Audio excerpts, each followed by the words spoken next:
नमस्कार, चार का चक्रव्यूह देख रहे हैं आप। मैं हूं आपके साथ सबा शाहिद शेख।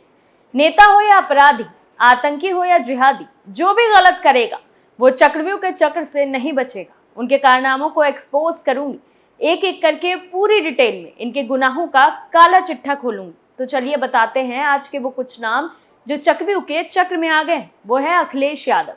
दूसरी खबर में बात स्वामी प्रसाद मौर्य की, तीसरी खबर में बात ज्ञान वापी की, चौथी खबर में बात सीमा हैदर की।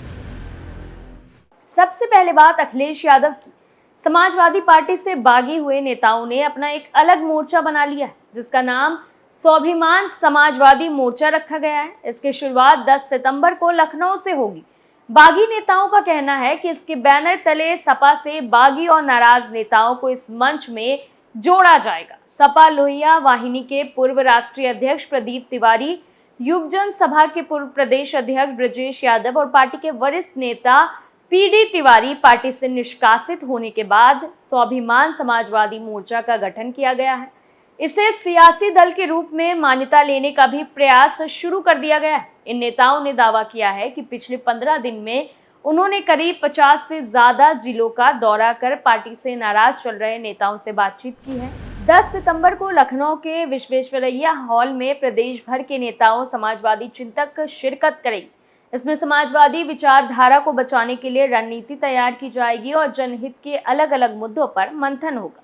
ब्रजेश यादव ने बताया कि मुलायम सिंह यादव के प्रति गहरी निष्ठा रखने वाले प्रदेश के करीब 250 से अधिक पूर्व विधायकों, पूर्व एमएलसी और पूर्व सांसदों ने उनके कदम को जायज ठहराया। समाजवादी विचारधारा को बचाए रखने के लिए बगावत की। उन्होंने आरोप लगाया कि सपा अध्यक्ष की नीतियों की वजह से पार्टी के ज्यादातर नेता निराश हैं।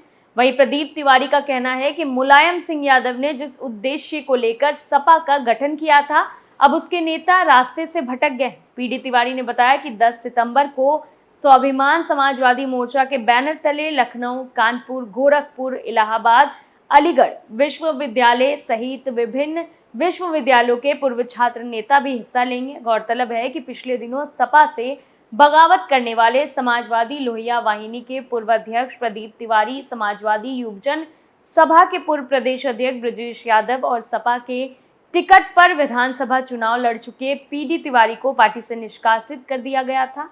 प्रदेश अध्यक्ष नरेश उत्तम पटेल की ओर से जारी विज्ञप्ति में कहा गया है कि पार्टी विरोधी गतिविधियों में लिप्त होने और अनुशासनहीनता के आरोप में ये कार्रवाई की गई। दूसरी खबर में बात स्वामी प्रसाद मौर्य की। सनातन धर्म को लेकर डीएमके नेता उदयनिधि स्टालिन और सपा के राष्ट्रीय महासचिव स्वामी प्रसाद मौर्य की टिप्पणी पर विवाद थमने का नाम नहीं ले रहा है। इस विवाद की आंच में अब संगम नगरी प्रयागराज भी तपने लगी। प्रयागराज की तीर्थ पुरोहिता ने संगम तट पर इन दोनों नेताओं का पुतला दहन किया। साथ ही ऐलान किया कि ये दोनों नेता प्रयागराज की सीमा में भी घुसने की कोशिश करते हैं तो यहाँ उनका न केवल जूतों से स्वागत किया जाएगा, बल्कि तीर्थ पुरोहित उन्हें जूतों की माला भी पहनाई। आपको बता दें कि सनातन धर्म के खिलाफ अब तक सपा नेता स्वामी प्रसाद मौर्य विवादित बयान दे रहे थे, लेकिन अब तमिलनाडु से भी एक और नाम इस तरह का बयान देने वाले नेताओं की सूची में जुड़ गया। ये नेता उदयनिधि स्टालिन है। उदयनिधि के बयानों पर उत्तर भारत से लेकर दक्षिण अफ्रीका तक चर्चा हो रही है। उनके बयान से आहत प्रयागराज के तीर्थ पुरोहिता ने इन दोनों नेताओं का संगम तट पर पुतला दहन किया। सनातन धर्म विरोधी बयानबाजी करने वाले नेताओं की आलोचना की और धमकी दी कि अगर ये नेता प्रयागराज की सीमा में भी प्रवेश करते हैं तो उनका स्वागत जूतों से किया जाएगा। इन्हें तीर्थ पुरोहित की ओर से जूतों की माला भेंट की जाएगी। प्रदर्शन कर रहे तीर्थ पुरोहितों ने कहा है कि सनातन धर्म के खिलाफ ये अनगढ़ बयान अन्यास नहीं आ रहे, बल्कि इन नेताओं के जानबूझकर और राजनीतिक लाभ के लिए सनातन को अपमानित किया जा रहा है। कहा कि सनातन धर्म को कोई नहीं मिटा सकता, यह अजर मजर और अविनाशी है। तीर्थ पुरोहितों ने कहा कि विदेशी आक्रांताओं ने समय समय पर भारतीय संस्कृति और सनातन धर्म को चोट पहुंचाने की कोशिश की, कई बार प्रयास किया इसे मिटाने के लिए, लेकिन आज तक कोई इसे कमजोर नहीं कर पाया। जबकि उनके पास इतनी ताकत थी तो भी कर नहीं पाए, तो ये स्टालिन और मौर्य किस खेद की मूली। वहीं पुरोहितों के मुताबिक तक्षशिला और मिथिला में भी भारतीय सभ्यता और संस्कृति को नष्ट करने की कोशिश की गई। बावजूद इसके हमारी सभ्यता और संस्कृति के साथ ही हमारे सनातन धर्म को नष्ट नहीं किया जा सका। वहीं तीर्थ पुरोहितों ने सनातन धर्म के खिलाफ अर्णगलर प्राप्त लाभ करने वाले इन नेताओं को तत्काल अपनी बयानबाजी बंद करने को कहा है। साथ ही चेतावनी दी कि ऐसा नहीं करते तो प्रयागराज आने पर इनका जूतों से स्वागत किया जाएगा। वहीं स्वामी प्रसाद मौर्य के परिजनों का तर्पण और कर्मकांड भी यहां नहीं होने दिया जाएगा।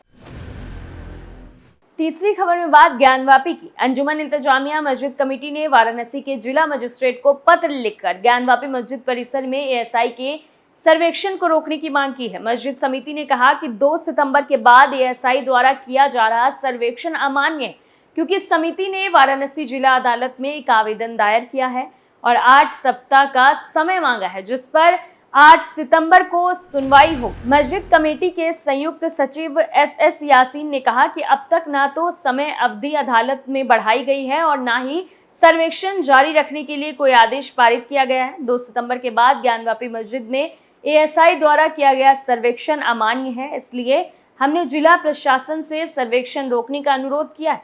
हालांकि वाराणसी के डीएमएस राजलिंगम ने कहा कि मामला विचाराधीन होने के कारण जिला प्रशासन हस्तक्षेप नहीं कर सकता, ये एएसआई को कोई निर्देश भी नहीं दे सकता। ये अंजुमन इंतजामिया मस्जिद कमेटी को बता दिया गया है। समिति ने कहा कि एएसआई को 2 सितंबर को सर्वेक्षण की रिपोर्ट सौंपनी थी, लेकिन उसने वाराणसी जिला अदालत में एक आवेदन दायर कर रिपोर्ट जमा करने के लिए 8 सप्ताह का समय मांगा।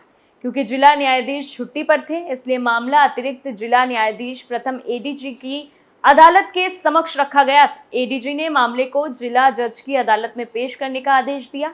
वहीं 4 सितंबर को जिला जज के सामने अर्जी लगाई गई है। एसएम यासीन ने कहा कि अदालत ने सुनवाई की अगली तारीख पर फाइल पेश करने का आदेश दिया है। आपको बता दें कि हिंदू पक्ष की मांग पर वाराणसी की ज्ञानवापी मस्जिद का एएसआई सर्वे किया जा रहा है। ये सर्वे वैज्ञानिक तकनीक के आधार पर किया जा रहा है। इससे मस्जिद के ढांचे को किसी तरह का नुकसान नहीं होगा। चौथी खबर में बात सीमा हैदर की। पाकिस्तान से भारत पहुंची सीमा हैदर आए दिनों सुर्खियों में बनी रहती है। हाल ही में चंद्रयान 3 की सफल लैंडिंग के साथ साथ रक्षाबंधन पर प्रधानमंत्री नरेंद्र मोदी और उत्तर प्रदेश के मुख्यमंत्री योगी आदित्यनाथ को राखी भेजकर चर्चाओं में आ गई। अब एक न्यूज चैनल को दिए गए इंटरव्यू में सीमा हैदर ने हैरान करने वाला खुलासा किया। ग्रेटर नोएडा के रहने वाले सचिन मीना से पबजी के जरिए प्यार और फिर शादी के बाद आखिर सीमा हैदर के 4 बच्चे किसे पापा कहते हैं, उनके पहले पति गुलाम हैदर को या फिर सचिन मीना को। उन्होंने इस बात का खुलासा किया। सीमा ने एक इंटरव्यू में बताया कि मेरा बड़ा लड़का जब पाकिस्तान में रहता था तब भी गुलाम हैदर को सिर्फ हैदर ही कहता था। गुलाम हैदर हमें इतना समय नहीं देते थे, हमारे बीच लड़ाई वगैरह ही होती थी। तब मेरे पास फ़ोन भी नहीं था। उनके पाकिस्तान से जाने के बाद ही फ़ोन भी मैंने लिया। सचिन को छोटी लड़की और बाकी सब पापा ही कहते हैं। वही सीमा ने आगे बताया कि 3 3.5 साल से उसका और गुलाम का रिश्ता नहीं रहा। हम दोनों के बीच लड़ाई होती है। मैंने उनसे कहा कि मैंने बेटी की पढ़ाई के लिए हम कराची में रहे। मेरी माँ का 2002 से 2003 में निधन हो गया था, लेकिन मेरे पिता ने दोबारा शादी नहीं की।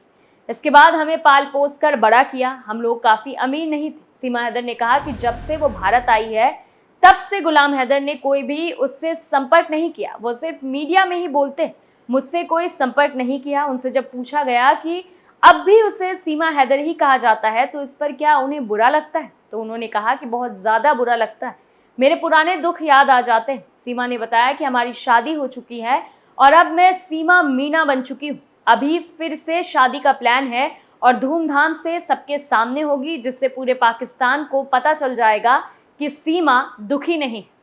फिलहाल के लिए 4 का चकव्यू में इतना ही। बाकी तमाम बड़ी खबरों के लिए देखते रहिए कैपिटल टीवी उत्तर प्रदेश।